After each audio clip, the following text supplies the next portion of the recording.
नमस्कार दोस्तों, आज हम पढ़ने वाले हैं कोशिका के बारे में। अब आज की इस वीडियो में हम जानेंगे कि कोशिका क्या होती है, उसके टाइप क्या होते हैं, उसके प्रकार क्या होते हैं, कौन कौन से भाग होते हैं कोशिका में, इन सब के बारे में हम विस्तार से जानेंगे। तो आइए देखते हैं क्या क्या होती है कोशिका। तो कोशिका जो होती है वो हमारे शरीर की या मनुष्य जितने भी लिविंग्स होते हैं, जितने भी जीव होते हैं, उन सब की जो संरचनात्मक एवं क्रियात्मक इकाई होती है वो कोशिका होती है। तो कोशिका को हम संरचनात्मक एवं क्रियात्मक इकाई बोलते हैं। वो क्यों बोलते हैं? क्योंकि संरचनात्मक का मतलब होता है कि कोशिका के बिना शरीर नहीं बन सकता। जो एक कोशिका होती है वो पूरे शरीर को बना सकती है, तो इस गुण की वजह से उसको संरचनात्मक इकाई बोला जाता है। और जो क्रियात्मक इकाई होती है, तो क्रियात्मक इकाई क्यों बोलते हैं? क्योंकि जितने भी फंक्शन होते हैं सेल के या कोशिका के, जितने भी फंक्शन होते हैं वो केवल पूरे शरीर के फंक्शन जो हम करते हैं वो एक कोशिका भी पूरे फंक्शन को कर सकती है, इसलिए उसको क्रियात्मक इकाई बोलते हैं। तो आइए देखते हैं हम क्या क्या होते हैं। तो सेल होती है, जो कोशिका होती है, कोशिका को इंग्लिश में क्या बोलते हैं? सेल बोलते हैं कोशिका को। जो सेल है वो इंग्लिश नेम है, और जो इसका जो कोशिका का जो बायोलॉजिकल नेम है, जो बायोलॉजिकल नेम या वैज्ञानिक नेम है, उसको क्या बोलते हैं? साइटो। तो इसको वैज्ञानिक नेम क्या है या बायोलॉजिकल नेम क्या है? साइटो नेम है इसका। और जो इसका अध्ययन है उसको साइटोलॉजी बोलते हैं। वो क्यों बोलते हैं? क्योंकि जब कोशिका को क्या बोलते हैं? साइटो। और जो लोगोलॉजी है, लोगोस जो मीनिंग है ये लोगोस से मिलकर आया है। लोगोस जो वर्ड है उसकी वजह से लोगोस का मतलब होता है अध्ययन करना, तो इसको साइटोलॉजी, लोगोस का मतलब अध्ययन और साइटो का मतलब कोशिका, तो कोशिकाओं के अध्ययन को साइटोलॉजी बोला जाता है। उसके बाद में देखते हैं हम जनक या खोज। जो कोशिका की खोज थी वो किसने की थी? रॉबर्ट हुक ने की थी। कोशिका की खोज का श्रेय किसको जाता है? रॉबर्ट हुक को। जो रॉबर्ट हुक हैं उन्होंने किस कोशिका की थी? उन्होंने मृत कोशिका को, जो मरी हुई कोशिका थी उसकी खोज की थी। तो आइए आगे देखते हैं कि जो जीवित कोशिका थी, जीवित कोशिका की खोज किसने की थी? लियोनहॉक, एंटोनी ऑन लियोनहॉक ने जीवित कोशिका की खोज की थी। तो जनक क्यों बोला जा रहा है रॉबर्ट हुक को? क्योंकि शुरू में तो फर्स्ट में किसने की थी खोज? तो किसने की थी? रॉबर्ट हुक ने की, तो जनक तो उसको ही माना जाएगा, यानी कि बाप तो वही रहेगा कोशिका का। उसके बाद हम देखते हैं कि सिद्धांत, जो कोशिका सिद्धांत था वो किसने दिया था? कोशिका सिद्धांत यहाँ देख रहे हो आप, कोशिका सिद्धांत दिया था स्लाइडन एवं स्वान। स्लाइडन एवं स्वान नाम के जो वैज्ञानिक थे उन्होंने क्या दिया था? कोशिका सिद्धांत दिया था। इन्होंने बताया था कि जितने भी जीव होते हैं वो सारे कोशिका से मिलकर बने होते हैं, इसलिए यही सिद्धांत है। कोशिका सिद्धांत क्या है? कि जितने भी लिविंग ऑर्गेनिज्म हैं वो किससे मिलकर बने होते हैं? कोशिका से मिलकर बने होते हैं। ये बताया था स्लाइडन एवं स्वान ने। छोटी कोशिका, तो सबसे छोटी कोशिका कौन सी होती है? माइकोप्लाज्मा। ये माइकोप्लाज्मा जो है ये पूरे जितने भी जीव हैं, पृथ्वी पे जितने भी जीव हैं उनकी सबसे छोटी कोशिका कौन सी होती है? जितने भी कोशिकाएं हैं ना, उनमें सबसे छोटी कोशिका होते हैं माइकोप्लाज्मा की। और सबसे बड़ी जो कोशिका होती है वो किसकी होती है? शुतुरमुर्ग का अंडा। जो शुतुरमुर्ग जीव होता है उसका जो अंडा होता है वो एक कोशिका होती है, और वो सबसे पूरी पृथ्वी पे सबसे बड़ी कोशिका कौन सी है? शुतुरमुर्ग का अंडा। आगे देखते हैं हम मानव की छोटी। ये तो है पूरी पृथ्वी पे, पूरे पृथ्वी पे जितने भी जीव हैं, पादप हैं और जंतु हैं, जितने भी है ना, उसकी तो ये सबसे छोटी कोशिका माइकोप्लाज्मा और सबसे बड़ी कोशिका शुतुरमुर्ग का अंडा है। और जो मानव की या मनुष्य जो होता है उसकी सबसे छोटी कोशिका कौन सी होती है? जो शुक्राणु होते हैं वो मानव शरीर की सबसे छोटी कोशिका होती है। ये देख लो, स्पर्म, या इसको हिंदी में शुक्राणु बोलते हैं। स्पर्म सबसे छोटी कोशिका है। और मानव शरीर की सबसे बड़ी कोशिका कौन सी है? जो स्त्री में पाया जाता है अंडाणु। अंडाणु मानव शरीर की सबसे बड़ी कोशिका है। उसके बाद में आगे देखते हैं मानव में लंबी कोशिका। जो बड़ी होती हैं वो तो कौन सी होती है? अंडाणु। और जो लंबी होती है उसको वो कौन सी होती है? न्यूरॉन या तंत्रिका कोशिका। तंत्रिका कोशिका मानव शरीर की सबसे लंबी कोशिका है।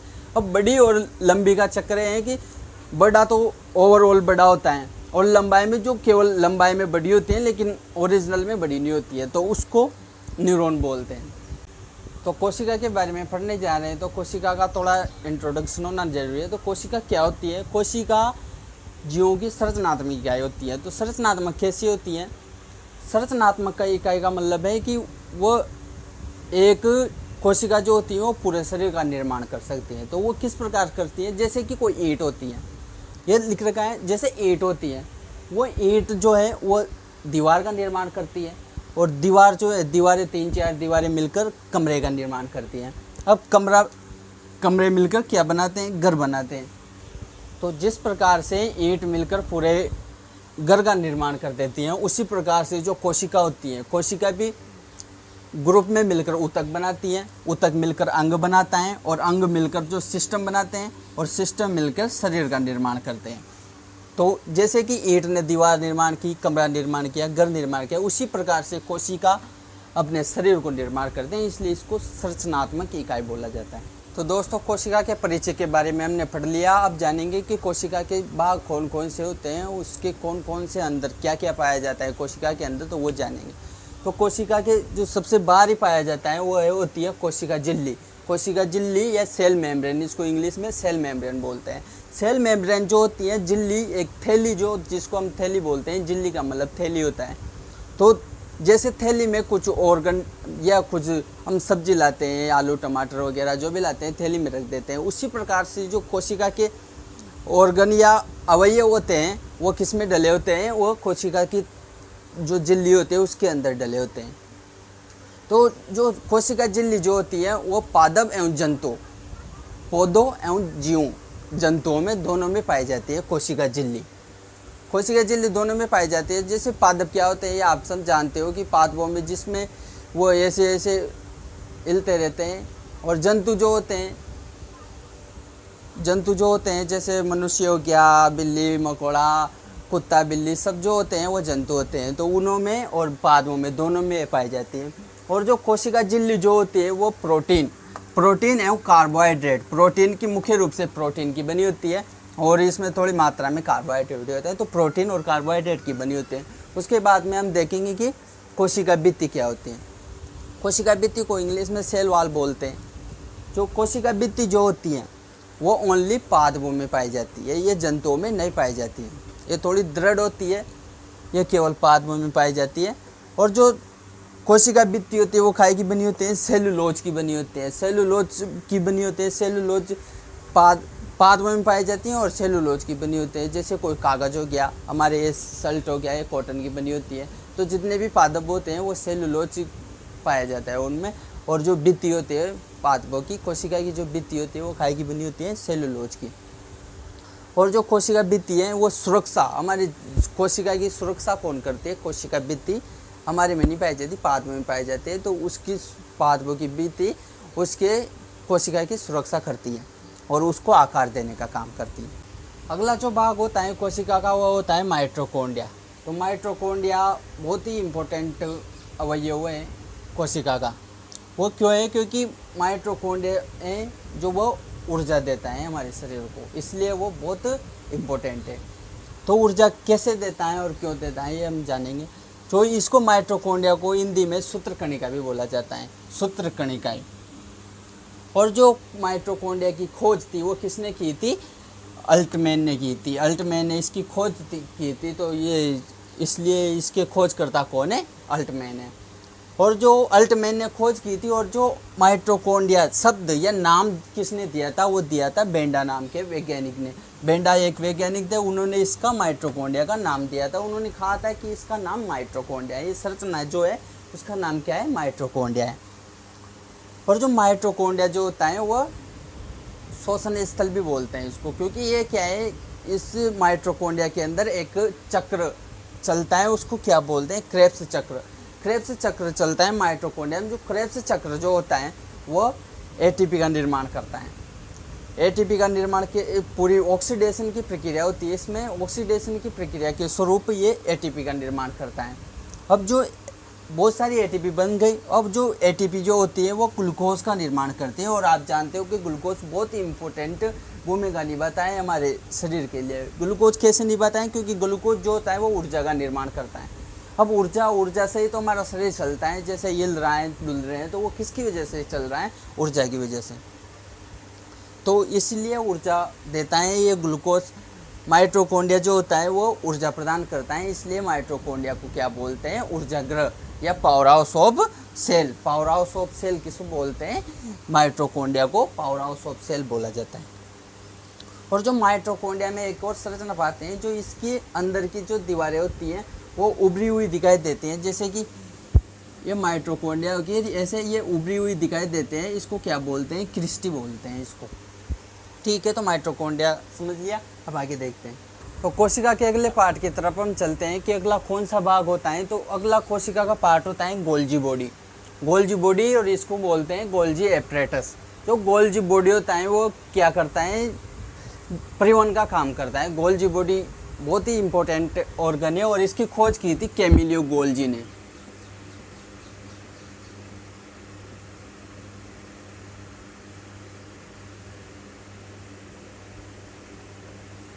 कैमिलियो गोल्जी ने गोल्जी बॉडी की खोज की थी, इसीलिए गोल्जी के नाम से इसका नाम पड़ गया गोल्जी बॉडी। जो गोल्जी बॉडी होते हैं वो परिवहन का काम करते हैं। परिवहन का काम कैसे करते हैं, जैसे कि कोई प्रोटीन है, वो प्रोटीन मान लो हमारे यहाँ चोट लग गई, इस जगह पे चोट लग गई, तो वो प्रोटीन को दूसरी जगह से यहाँ पे पहुँचाने का, यहाँ काम आ रही है प्रोटीन, तो यहाँ जो जहाँ काम आती है वहाँ ले जाने का काम कौन करता है, ये गोल्जी बॉडी काम करते हैं। तो ये बहुत ही इंपॉर्टेंट भूमिका निभाता है परिवहन में। तो अगला पार्ट देखते हैं, रसदानी। रसदानी भी एक कोशिका की पार्ट होता है, कोशिका के अंदर ही ये संरचना पाई जाती है, तो उसको रसदानी बोलते हैं। जो रसदानी जो होती है वो निर्जीव रचना होती है। निर्जीव का मतलब आप समझते हो, सजीव जो जिसमें जीव पाया जाता है, जिसको चल सकता है, फिर सकता है, लेकिन ये जो रसदानी होता है वो नहीं कर सकता ऐसा, तो उसको निर्जीव रचना बोला जाता है। जो रसदानी होती है वो क्या है, जंतुओं और पादपों दोनों में पाई जाती है, लेकिन क्या है थोड़ा सा अंतर होता है इसमें। जो जंतुओं में जो रसदानी होती है वो थोड़ी छोटी होती है, और जो पादपों में जो होती है वो बड़ी होती है। जो रसदानी जो होती है वो पानी जो होता है हमारे शरीर का, उसको इकट्ठा रखने का या भरे रखने का काम करती है, क्योंकि शरीर में कम से कम 65% पानी है। हमारे शरीर में जो होता है वो 65%, आप बोलो कि 65% पानी है, तो वो कहाँ बना है, तो वो पूरे शरीर में या पेट में नहीं बना है, वो बना है हमारी सेलों में, हमारी कोशिकाओं में भरा होता है वो। तो कोशिकाओं में भी कहाँ होता है वो, रसदानी में। रसदानी में जल संग्रह, तो ये क्या काम करते हैं, जल संग्रह का काम करती है ये रसदानी। इसको इंग्लिश में वैक्यूल्स भी बोला जाता है। ठीक है, तो अगला भाग है कोशिका का, वो है तारककाई। तारककाई को इंग्लिश में बोलते हैं सेंट्रोसोम। सेंट्रोसोम क्या है, कोशिका की एक संरचना है, कोशिका के अंदर ही पाया जाता है ये वाली संरचना तारककाई। तारककाई जो होता है उसकी खोज किसने की थी, कोशिका में फर्स्ट टाइम खोज किसने की थी, उसकी बोबेरी नाम के वैज्ञानिक ने। बोबेरी जो ये लिख रहा है, बोबेरी नाम के जो वैज्ञानिक थे उसने सेंट्रोसोम की खोज की थी। और जो सेंट्रोसोम होता है वो ओनली जंतुओं में पाया जाता है, ओनली जंतु कोशिका जो होती है उसमें ही सेंट्रोसोम पाया जाता है। पादपों की कोशिकाओं में तारककाई नहीं पाया जाता। और जो सेंट्रोसोम होता है वो क्या काम करता है, वो कोशिका विभाजन का काम करता है। जो जंतु जो होते हैं उनकी जो कोशिका है उसका विभाजन का काम करता है। विभाजन का आप लोग समझोगे कि विभाजन का मतलब है कि विभाजन में विभाजन होता है, बढ़ जाने से संख्या घटेगी, लेकिन इसमें विभाजन होने से संख्या घटती नहीं है, क्योंकि मान लो कोशिकाएं, अब उसका विभाजन होंगे तो वो तो दो होगी ना, तो वो विभाजन का या पुनर्निर्माण का काम कौन करता है, ये सेंट्रोसोम करता है। उसके बाद में हम देखते हैं कि जो कोशिका विभाजन होता है वो सबसे ज़्यादा कहाँ पाया जाता है, वो पाया जाता है लीवर में। जो हमारे शरीर का सबसे बड़ा ऑर्गन होता है वो होता है लीवर। तो लीवर में सबसे ज़्यादा कोशिका विभाजन की क्षमता पाई जाती है। तो मान लो हमारे कोई चोट लग गई लीवर में या आधा लीवर चल गया तो वो वापस जनरेट हो जाएगा, कोई दिक्कत नहीं है कटने तो और जो ब्रेन होता है वो ब्रेन की जो तंत्रिका कोशिकाएं होती है उनमें सबसे ज़्यादा मतलब सबसे कम कोशिका विभाजन पाया जाता है। इसी वजह से क्या है, हमारे ब्रेन में लग गई अभी तो फिर सही नहीं हो पाता है वो, क्योंकि कोशिका विभाजन ही नहीं होगा तो वो वापस जनरेट कैसे होगा। इसी वजह से ब्रेन में कभी चोट लगने से बचना चाहिए, क्योंकि सरकार ने भी हमारे को हेलमेट किस लिए दे रखा है, क्योंकि एक बार चल गया ना ब्रेन की कोशिका तो फिर काम तमाम है, फिर बचने वाला नहीं है आदमी। इसी वजह से हेलमेट की लगाना बहुत ज़रूरी है। तो सेंट्रोसोम या तारकाय के बाद हम देखेंगे एंडोप्लाज्मिक रेटिकुलम या अंतर्द्रव्य जालिका के बारे में। अंतर्द्रव्य जालिका क्या होते हैं? कोशिका का ही एक हिस्सा होती है, ये भी एक पार्ट होती है। तो एंडोप्लाज्मिक रेटिकुलम जो होती है वह आंतरिक कंकाल बनाने का काम करती है, हमारे शरीर को पिचकने से बचाती है। हमारा शरीर ये अगर अंतर्द्रव्य जालिका नहीं हो तो ये कोलेप्स हो जाएगा या पिचक जाएगा।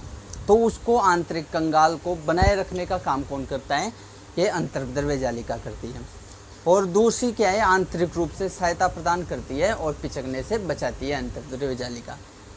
तो अंतर्द्रव्य जालिका जो होती है वह दो टाइप की होती है। एक तो होती है ये रफ सरफेस होती है, एक तो रफ एंडोप्लाज्मिक रेटिकुलम होती है, एक होती है स्मूथ एंडोप्लाज्मिक रेटिकुलम। जो स्मूथ होती है ये चिकनी टाइप की होती है, जो चिकनी होती है।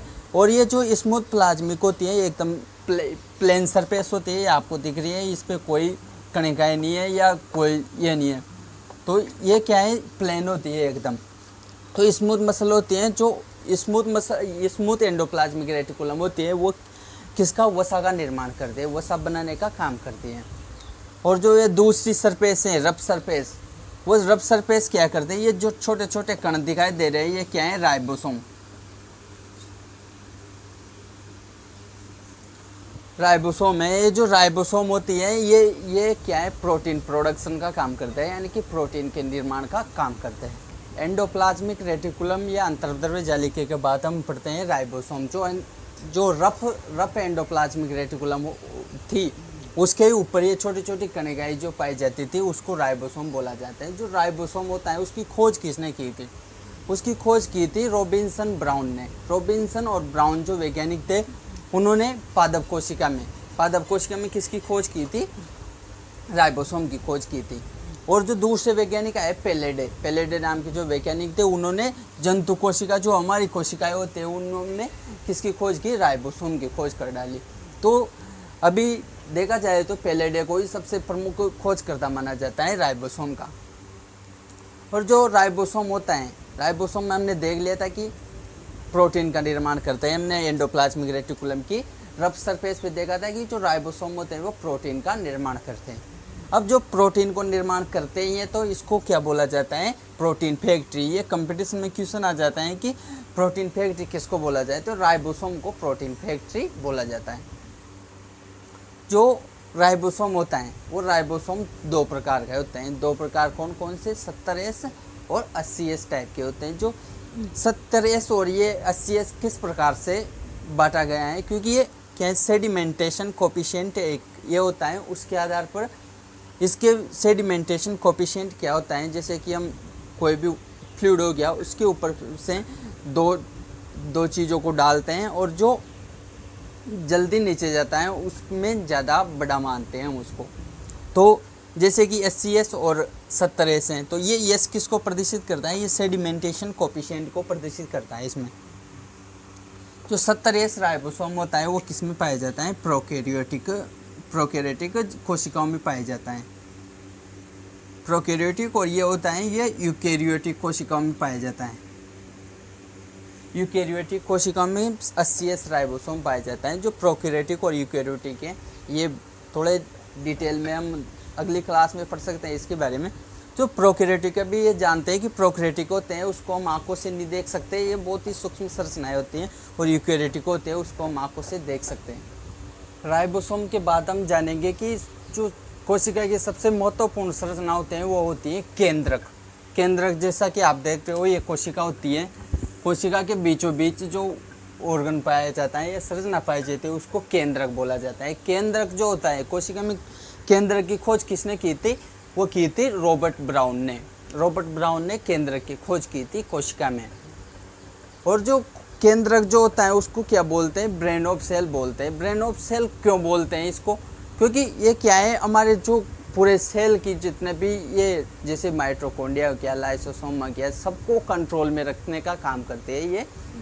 ये कौन करता है? केंद्रक। ये अपना अपना काम करता है। जैसे माइटोकॉन्ड्रिया हो गया तो उससे बोलता है कि तू ऊर्जा बना, सेंट्रोसोम हो गया तो उससे बोलता है कि कोशिका विभाजन कर। जितने भी अपने अपने काम होते हैं उसको करने को बोलता है। तो ये कंट्रोल करता है, इसीलिए इसको कंट्रोलर भी बोला जा रहा है। कंट्रोलर या प्रबंधक भी बोलते हैं या ब्रेन ऑफ सेल बोला जाता है।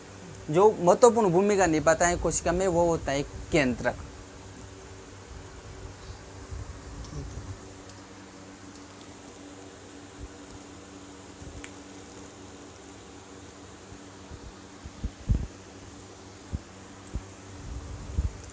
केंद्रक के बाद हम देखते हैं दूसरी संरचना आती है अपनी लाइसोसोम। लाइसोसोम होता है ये भी कोशिका की एक संरचना है। तो जो लाइसोसोम है उसकी खोज किसने की थी? डी दुब्बे। डी दुब्बे नाम के वैज्ञानिक थे, उसने कोशिका की खोज की थी। और जो लाइसोसोम होता है उसमें पाए जाते हैं हाइड्रोलाइटिक एंजाइम या जल अपघटक एंजाइम पाए जाते हैं। इसमें जल अपघटक एंजाइम पाए जाते हैं लाइसोसोम में। जो हाइड्रोलाइटिक एंजाइम होते हैं वो कोशिकाओं में पाचन या भक्षण का काम करते हैं। ये यानी कि इसका काम होता है जैसे कि कोई भी माइटोकॉन्ड्रिया क्या वो अपना काम ढंग से नहीं कर रहा तो उसको क्या करता है, ये उसको नष्ट करने का काम करता है या उसको भक्षण कम करने का काम करता है। क्योंकि अगर माइटोकॉन्ड्रिया है, माइटोकॉन्ड्रिया अगर उसका काम नहीं करेगा तो वह क्या है कोशिका में सड़ जाएगा। तो वह सड़ जाने के बाद में बीमारी उत्पन्न करता है। तो लाइसोसोम बहुत इम्पोर्टेंट रोल निभाता है इसमें। तो लाइसोसोम है उसका भक्षण कर लेता है। और अगर मान लो कि पूरे ऑर्गन जितने भी कोशिका के हमने पढ़ ले सारे जो माइटोकॉन्ड्रिया है, सेंट्रोसोम है, वो लाइसोसोम ये जितने भी होते हैं वो ये क्या करता है उसका भक्षण कर लेता है अगर वो ठीक से काम नहीं करते तो। जो लाइसोसोम होता है उसको ये सुसाइडल बैग भी कहा जाता है। क्योंकि सुसाइडल बैग का मतलब होता है आत्मघाती थैलियाँ। आत्मघाती थैलियाँ क्यों कहते हैं इसको? क्योंकि ये क्या है खुद गए जो ऑर्गन होते हैं, यानी कि कोशिका का मान लो माइटोकॉन्ड्रिया है, माइटोकॉन्ड्रिया ठीक से काम नहीं कर रहा तो माइटोकॉन्ड्रिया कोई खा जाएगा या भक्षण कर जाएगा। क्योंकि क्या है वो ठीक से काम ही नहीं करेगा तो वो सड़ेगा तो उसको खा जाता है। ये बढ़िया काम करता है, इसलिए इसको खुद गए ऑर्गन को खाता है, इसलिए इसको आत्मघाती थैलियाँ कहते हैं। तो आगे देखते हैं हम कोशिका की रचना होती है एक जीवद्रव्य। जीवद्रव्य क्या होता है? कोशिका में पाया जाता है एक तरह से तरल पदार्थ होता है। तरल पदार्थ होता है इसको प्रोटोप्लाज्म बोलते हैं। इंग्लिश में क्या बोलते हैं इसको? प्रोटोप्लाज्म। जो प्रोटोप्लाज्म होता है उसकी खोज किसने की थी? पुर्गिंजे नाम के वैज्ञानिक ने। जो पुर्गिंजे नाम के वैज्ञानिक ने उसने किसकी खोज की थी? प्रोटोप्लाज्म की खोज की थी। जो जीवद्रव्य होता है वो क्या होता है? तरल पदार्थ होता है ये। वो आप अपनी जो सेल होते हैं उसमें बहुत सारे ये संरचनाएं पाई जाती है, जैसे माइटोकॉन्ड्रिया, लाइसोसोम, केंद्रक और भी आपने पढ़ा जो कोशिका भित्ति हो गई, गोल्जी बॉडी, एपरेटस, वैक्यूल्स, जितने भी संरचनाएं होते हैं उसके बीच में बड़ा होता है। क्योंकि ये क्या है अगर ये नहीं बड़ा होगा तो वो सारे एक दूसरे से लड़ने झगड़ने लग जाएंगे, एक दूसरे को मारेंगे पीटेंगे। इस वजह से ये क्या है इसको अलग अलग रखने का काम कौन करता है? जीवद्रव्य करने का काम करता है। ये जीवद्रव्य जो होता है वो दो प्रकार का होता है। एक तो होता है कोशिका द्रव्य और एक होता है केंद्रिका द्रव्य। जो कोशिका द्रव्य होता है वो कोशिका केंद्रक के जो कोशिका में केंद्रक होता है उसके बार के केंद्रिका मेम्ब्रेन होते हैं उसके बाहर, और जो कोशिका झिल्ली होती है उसके अंदर बड़ा होता है। और जो केंद्रिका द्रव्य होता है वो केंद्रक के अंदर पाया जाता है। केंद्रक द्रव्य में जैसे क्रोमेटिन, क्रोमोसोम, क्रोमेटिन, ये सब डीएनए, आरएनए, ये सब केंद्रक द्रव्य में पाए जाते हैं। जीवद्रव्य को क्या है? भौतिक इकाई भी बोला जाता है। क्योंकि अगर जीवद्रव्य नहीं रहेगा, ये फ्लूइड जो नहीं रहेगा तो ये हमारा जीव संभव नहीं है इसके बिना। कितनी भी संरचना है उसके बारे में देख लिया है, जैसे कि माइटोकॉन्ड्रिया होता है, गोल्जी बॉडी होते हैं, वैक्यूल्स होता है, सेंट्रोसोम होता है, एंडोप्लाज्मिक रेटिकुलम होती है, और ये राइबोसोम होता है, लाइसोसोम होता है, और प्रोटोप्लाज्म। ये जितनी भी होती है ये संरचनाएं इसमें पाई जाती है। और इसको मेंटेन रखने का काम, इसका कंट्रोल कौन करता है? केंद्रक करता है। अपना जो केंद्रक होता है इन सब पे कंट्रोल करता है, इनसे बोलता है कि तू ये काम कर, तू ये काम कर। तो इन सब के बारे में हमने पढ़ लिया। और भी अगर डिटेल में पढ़ेंगे तो अगली क्लासों में हम इनके बारे में, जैसे क्रोमेटिन हो गया, क्रोमोसोम हो गया, इसके बारे में पढ़ते रहेंगे। प्रोकैरियोटिक कोशिकाएं क्या होती हैं, यूकैरियोटिक कोशिकाएं क्या होते हैं, इनके बारे में अगली वीडियो लाते रहेंगे। तो बने रहिए हमारे साथ। और अगर वीडियो अच्छी लगी हो तो चैनल को सब्सक्राइब करें और लाइक करें, कमेंट करें और शेयर करें।